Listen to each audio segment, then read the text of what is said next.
बेटे की संपत्ति पर माँ का ज़्यादा हक या बीवी का कैसे होता है बंटवारा, इसलिए आज मैं इसके कानून के बारे में बताते हैं। किसी शख्स की संपत्ति पर उसकी माँ या पत्नी में किसका अधिकार ज़्यादा होता है। अगर बगैर उत्तराधिकारी की घोषणा किए किसी व्यक्ति की मौत हो जाए तो उसकी संपत्ति पर माँ के पास जाएगी या फिर पत्नी के पास। संपत्ति का उत्तराधिकारी अक्सर उसके मालिक द्वारा मौत से पहले ही घोषित कर दिया जाता है। इसे लेकर यह स्पष्ट कानून है कि संपत्ति का मालिक स्वअर्जित जिसे चाहे उसे संपत्ति सौंप सकता है। आमतौर पर कोई शख्स उत्तराधिकारी अपने बच्चों या पत्नी को ही बनाता है, लेकिन एक सवाल यह भी उठता है कि अगर उसकी माँ भी साथ में ही रहती है और बगैर उत्तराधिकारी की घोषणा किए सख्त, तो संपत्ति किसके पास जाएगी? माँ और पत्नी में से किसका अधिकार अधिक होगा?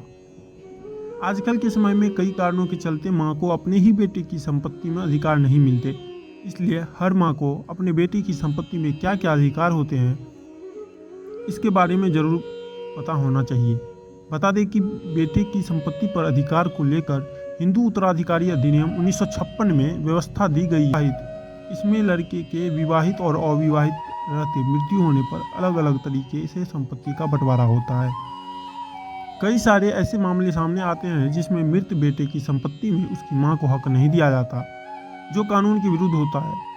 पर कई मां को इस बारे में पता भी नहीं होता है और वह अपना जीवन किसी वृद्धाश्रम में व्यतीत करने लगती है। लेकिन भारतीय कानून की मदद से वह अपने अधिकारों के लिए लड़ाई लड़ सकती है, जिससे वह अपने मृत बेटे की संपत्ति में भी अधिकार उनको मिल सकता है। जानिए मृत बेटे की संपत्ति में मां का कितना अधिकार होता है। आपको बता दें कि एक मां को अपने मृत बेटे की संपत्ति में उतना ही हिस्सा मिलता है जितना उसकी पत्नी और बच्चों को मिलता है। इसके साथ ही अगर पति की संपत्ति को बांटा जाए, उसकी बीवी को भी अपने बच्चों के समान ही उस संपत्ति में अधिकार मिलता है। हिंदू उत्तराधिकारी अधिनियम की धारा 8 के अनुसार बच्चे की संपत्ति पर माता पिता के अधिकार को परिभाषित करती है।